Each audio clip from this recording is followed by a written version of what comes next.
જય શ્રી કૃષ્ણ. હું તમને આજે વૃષભ લગ્ન અને વૃષભ રાશિના જાતકોના વિશે થોડી વાત કરીશ.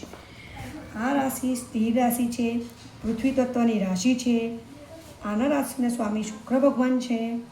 આ જાતકનો સ્વભાવ ખૂબ જ શોખીન અને સારો હોય છે.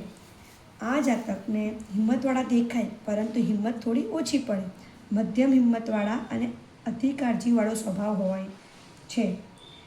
આ જાતકને સ્ત્રીઓ બહુ જ સારું ઘર, સજાવેલું ઘર અને ઓછે પૈસે થતું અને ઓછા ખર્ચમાં ચલાવવાળી સારી જાણકાર સ્ત્રી હોય છે.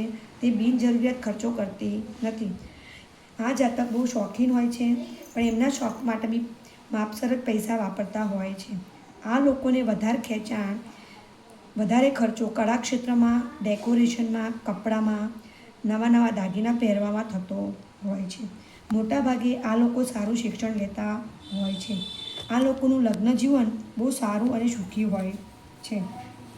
આ લગ્ન જાતકોને સ્વભાવ બહુ ઠરેલ હોય છે. પોતે શું છે અને પોતાને શું જોઈએ છે તે સ્પષ્ટ સમજનાર વ્યક્તિ હોય છે. આ લોકો ઓછા બોલવા અને વધારેમાં વધારે સલામતી રાખવાવાળા જાતક હોય છે.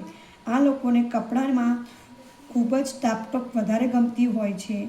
આ લોકો જાતકોનું હસવું અને બોલવું બધું માપસર હોય છે. આ જાતકને એક સૌથી સારી વસ્તુ છે, કોઈ બી વસ્તુ એકદમ ઓકી નથી નાખતા. તે ગુપ્ત રાખવાની શક્તિ બહુ સારી હોય છે. આ જાતકની દિશા છે દક્ષિણ દિશા.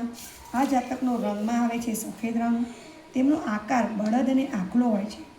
આમનો ઉચ્ચ ગ્રહ ચંદ્ર હોય છે, નીચ ગ્રહ હર્ષલ હોય છે અને આમાં બેકી રાશિ હોય છે અને આમનો સ્વભાવ રસ્ત હોય છે.